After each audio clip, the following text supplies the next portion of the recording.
tingnan natin, no? Kasi ito naman yung isang, I don't know kung pwede na sabihin na ugong, no? Siguro alingas-ngas na baka hindi matuloy impeachment trial.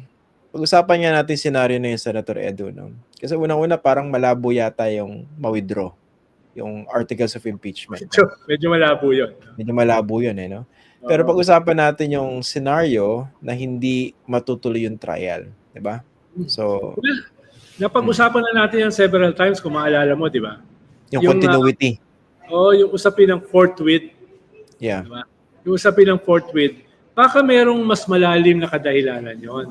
Dahil pag nade-delay, tapos inaabutan ng 20th Congress, yung impeachment na nangyari noong 19th Congress, idedeklara nilang tapos na. Legally frail o kaya ay hindi pwede. Infirm. Napag-usapan natin yan several times eh. Kaya nga binabalatan natin yung nagde-delay ng forthwith, di ba? Dahil parang may nakikita tayong tagong agenda doon. No? Sana naman hindi. Dahil meron pa namang natitirang kaunting session days. Siguro may natitira pa yata ang ilang ba? 5 na session days. Sana doon man lang ay madesisyonan yan para nasimulan sa 19th Congress sa Senado yung pag-hear o pag-convene ng trial court. No? Pero ang sabi nga ni former Senate President Frank Drilon, mismo siya, ang tingin niya ay mangyayari yan. Hindi nga sinabi ni Drilon na posibleng mangyari. Ang statement niya, mangyayari yan.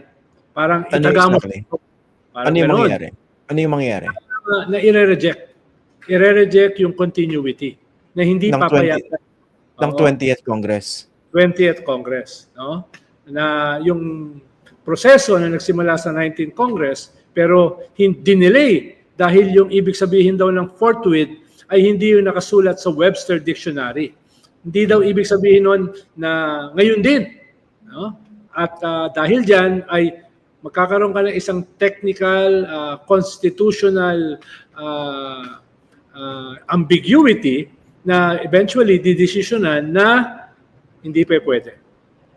Actually, hindi naman mahirap hulahan yan, no? Na yung ganyang possibility. Napag-usapan na naman natin yan, Senator, in the past. No? Kasi nga, lalo pag tinignan natin yung makeup ng incoming Senate, kung saan mas dumami yung mga tinitingnan bilang pro-Duterte, who could stop any one of them, any of the senators from raising that issue. Di ba?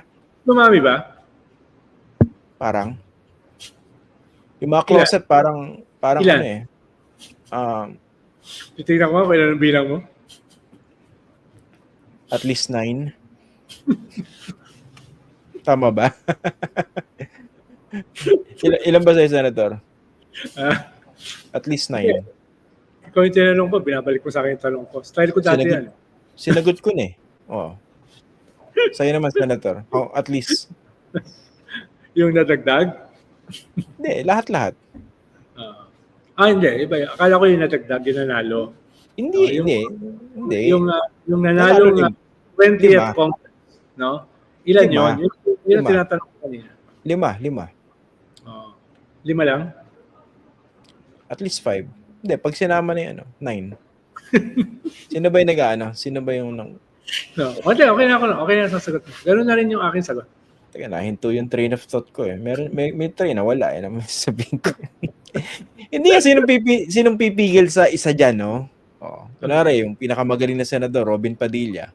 Biglang tumayo yan, questionin. Pwede bang tumawid itong articles of impeachment? Pag pinagbotohan, pinagbotohan na hindi pwede. Sabihin, punta sa Supreme Court. Sabihin ng Supreme Court, teka, di ba, sui generis kayo. Kayo lang yan, di ba? Kayo mag-decide. Wala kayong pakialam dyan. Tapos, syempre, pag yung boto ng mga senador, magkakaalaman ako sino yung pro-Sara doon, di ba? Syempre. Pero, kahit magkaalaman na, ano naman sa kanila yun? Wala na. Wala na.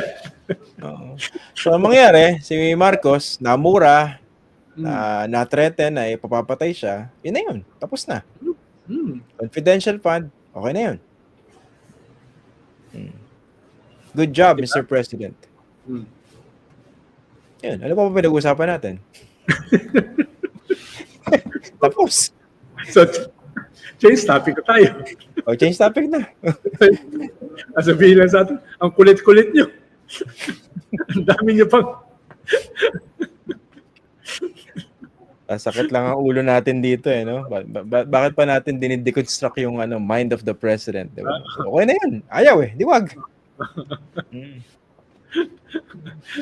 Kanina nga umaga, kina-quote ko na si Hamlet eh. Ano sabi? Ayaw. Oh. To be or not to be, To be. that is the question. Mukhang naguguluhan mismo yung presidente. To be or not to be. Kaya curious ako kung sino yung huli niya nakakausap bago siya magsalita. Last song syndrome. Ganon. Yung huli nakabulong. Oo. Pero Ano nangyari yan? usually nangyayari kasi yon kung napaka-weak ng iyong personality.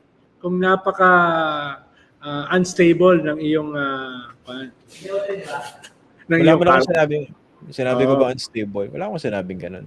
Baka Hindi, lang. pero kung doon ang punta eh. Hindi naman. Oh. Hindi, dapat na today, maglalabas yung second batch ng cabinet revamp, di ba? Oo nga, Tapos- Wednesday daw. Parang Tapos wala. natigil. Bukas daw magpe-press con. Hindi ko alam kung sabi ni Yusek Claire, yung press con niya today, bukas na lang daw. Malay natin, baka bukas i-announce. No? Oo. Hindi naman siguro dinaga yung listahan ng i-revamp. At paano, kanina naglabas sila, 168 na mga board members ng GOCC. Hinihingian din ang courtesy resignation. Diba? Talaga? So, may scaling down, tapos may scaling up. Diba? Parang okay sana yon kung nalilito yung mga kalaban mo. Ang problema, kung nalilito yung mga kakampi mo, baka maubusan ka ng kakampi.